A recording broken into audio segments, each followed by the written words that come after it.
20ನೇ ಕಂತಿನ ಗೃಹಲಕ್ಷ್ಮಿ ಹಣ ಅನ್ನುವಂಥದ್ದು ಈಗಾಗಲೇ ಜಮಾ ಆಗೋದಕ್ಕೆ ಪ್ರಾರಂಭ ಆಗಿರುವಂಥದ್ದು. ಆದರೆ ಎಲ್ಲರಿಗೂ ಕೂಡ, ಎಲ್ಲ ಫಲಾನುಭವಿಗಳಿಗೂ ಕೂಡ ಒಂದೇ ಸಲ 19ನೇ ಕಂತಿನ ಗೃಹಲಕ್ಷ್ಮಿ ಹಣ ಅನ್ನುವಂಥದ್ದು ಜಮಾ ಆಗಿಲ್ಲ ಸ್ನೇಹಿತರೆ. ಆದರೆ ಒಂದಷ್ಟು ಪರ್ಸೆಂಟ್ ಮಹಿಳೆಯರಿಗೆ ಮಾತ್ರ ಜಮಾ ಆಗಿರುವಂಥದ್ದು, ಮತ್ತು ನಿನ್ನೆ ಒಂದಷ್ಟು ಜಿಲ್ಲೆಗಳಿಗೆ ಜಮಾ ಆಗಿರುವಂಥದ್ದು. ಅದು ಕೂಡ ನಾನು ಈ ಒಂದು ವಿಡಿಯೋದೊಳಗಡೆ ತಿಳಿಸ್ಕೊಡ್ತೇನೆ. ಮತ್ತು ನಾಳೆ 15 ಜಿಲ್ಲೆಗಳಿಗೆ ಜಮಾ ಆಗ್ತಾ ಇರುವಂಥದ್ದು. ಇದ್ರ ಬಗ್ಗೆ 2,000 ರೂಪಾಯಿ ಇವಾಗ ಸದ್ಯಕ್ಕೆ ಜಮಾ ಆಗುತ್ತೆ. ಮತ್ತು ಇನ್ನು 20ನೇ ಕಂತಿನ ಗೃಹಲಕ್ಷ್ಮಿ ಹಣ ಯಾವಾಗ ಬರುತ್ತೆ ಅನ್ನುವಂತಹ ಮಾಹಿತಿ ಕೂಡ ಇದೇ ಒಂದು ವಿಡಿಯೋದೊಳಗಡೆ ನಾನು ನಿಮಗೆ ಸಂಪೂರ್ಣವಾಗಿ ತಿಳಿಸ್ಕೊಡ್ತೇನೆ. ಹಾಗಾಗಿ ಈ ಒಂದು ವಿಡಿಯೋನ ಕಂಪ್ಲೀಟಾಗಿ ನೋಡಿ. ಮತ್ತು ಲಕ್ಷ್ಮೀ ಹೆಬ್ಬಾಳ್ಕರ್ ಮೇಡಮ್ ಅವರು ಏನೆಲ್ಲ ಅಪ್ಡೇಟ್ಗಳನ್ನು ಕೊಟ್ಟಿದ್ದಾರೆ 19ನೇ ಕಂತಿನ ಹಣದ ಬಗ್ಗೆ ಮತ್ತು 20ನೇ ಕಂತಿನ ಹಣ ಯಾವಾಗ ಬರುತ್ತೆ ಅನ್ನುವಂಥದ್ದು, ಅದರ ಬಗ್ಗೆ ನಾನು ಕಂಪ್ಲೀಟಾಗಿ ತಿಳಿಸ್ಕೊಡ್ತೇನೆ. ಅದಕ್ಕೂ ಮುಂಚೆ ನೀವೇನಾದರೂ ನಮ್ಮ ಚಾನಲ್ಗೆ ಹೊಸಬ್ರಾಗಿದ್ದೀರಾ ಅಂತ ಅಂದರೆ ದಯವಿಟ್ಟು ಸಬ್ಸ್ಕ್ರೈಬ್ ಮಾಡಿಕೊಂಡು ಒಂದು ಲೈಕ್ ಮಾಡಿ. ನಮ್ಮ ಒಂದು ಚಾನಲ್ ಒಳಗಡೆ ಸರ್ಕಾರದ ಯೋಜನೆಗಳಿಗೆ ಸಂಬಂಧಪಟ್ಟಂತಹ ಮಾಹಿತಿಗಳನ್ನು ಕೊಡ್ತಾ ಇರ್ತೀವಿ. ಎಲ್ಲ ಕೂಡ ನಿಜವಾದ ಮಾಹಿತಿಗಳನ್ನೇ ನಾವು ಕೊಡೋ ಅಂಥದ್ದು. ಹಾಗಾಗಿ ಸಬ್ಸ್ಕ್ರೈಬ್ ಮಾಡ್ಕೊಳ್ಳಿ ಸ್ನೇಹಿತರೆ.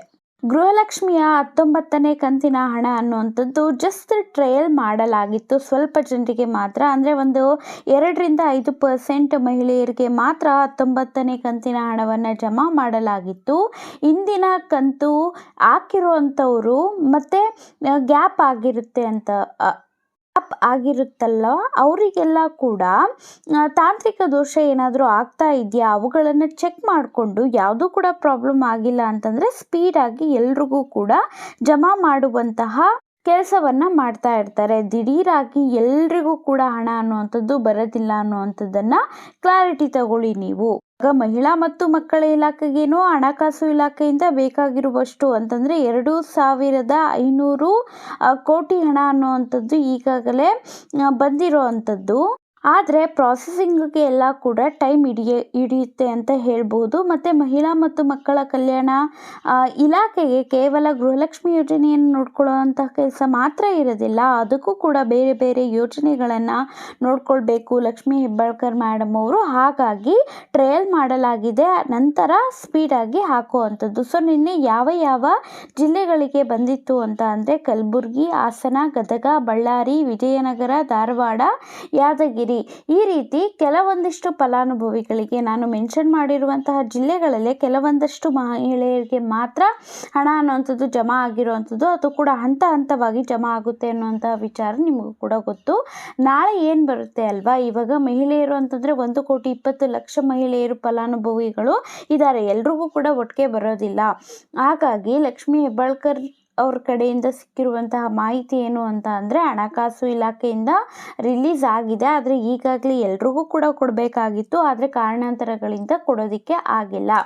ಸೊ ನಾಳೆ ಯಾರ್ಯಾರಿಗೆ ಬರುತ್ತೆ ಅಂತ ಅಂದರೆ ಬೆಳಗಾವಿ, ಬೆಂಗಳೂರು ನಗರ, ಬೆಂಗಳೂರು ಗ್ರಾಮಾಂತರ, ಕೋಲಾರ, ಕೊಡಗು, ಹಾಸನ, ಗದಗ, ಉತ್ತರ ಕನ್ನಡ, ದಕ್ಷಿಣ ಕನ್ನಡ, ತುಮಕೂರು, ದಾವಣಗೆರೆ ಇಷ್ಟು ಜಿಲ್ಲೆಯ ಒಂದಷ್ಟು ಮಹಿಳೆಯರಿಗೆ ಹಣ ಬರುತ್ತೆ. ಅಂತಂದರೆ 1,00,000 ಜನ ಇದ್ದೀರಾ ಅಂತಂದರೆ ಅದರಲ್ಲಿ ಒಂದು 10,000 ಮಹಿಳೆಯರಿಗೆ ಬರುವಂಥದ್ದು. ಈ ರೀತಿ ಹಂತವಾಗಿ ಹಣವನ್ನು ಜಮಾ ಮಾಡ್ತಾರೆ. ದಿಢೀರ್ ಒಂದೇ ಸಲ ಎಲ್ರಿಗೂ ಕೂಡ ಹಣ ಅನ್ನೋಂಥದ್ದು ಜಮಾ ಆಗೋದಿಲ್ಲ, ಇನ್ನೂ ಕೂಡ ಟೈಮ್ ಇದೆ. ಇನ್ನು 20ನೇ ಕಂತಿನ ಹಣಕ್ಕೆ ಬರುವಂಥದ್ದಾದರೆ ಇದು ಮೇ ತಿಂಗಳಲ್ಲಿ ಬರುತ್ತೆ, ಏಪ್ರಿಲ್ ತಿಂಗಳಲ್ಲಿ ಬರೋದಿಲ್ಲ ಅಂತಲೇ ಹೇಳ್ಬೋದು. ಯಾಕೆಂದರೆ 19ನೇ ಕಂತಿನ ಹಣ ಅನ್ನುವಂಥದ್ದೇ ಎಲ್ರಿಗೂ ಕೂಡ ತಲುಪಬೇಕು ಅಂತಂದರೆ ಟೈಮ್ ಹಿಡಿಯುತ್ತೆ. ಹಾಗಾಗಿ 20ನೇ ಕಂತಿನ ಹಣ ಅನ್ನುವಂಥದ್ದು ಇನ್ನೂ ಕೂಡ ಲೇಟಾಗಿ ಬರುತ್ತೆ ಅಂತ ಹೇಳ್ಬೋದು. ಸೊ ಮಾಹಿತಿ ಇಷ್ಟ ಆಗಿತ್ತು ಅಂತಂದರೆ ಒಂದು ಲೈಕ್ ಮಾಡಿ, ಸಬ್ಸ್ಕ್ರೈಬ್ ಮಾಡ್ಕೊಳ್ಳೋದನ್ನು ಮರಿಬೇಡಿ. Thank you for watching.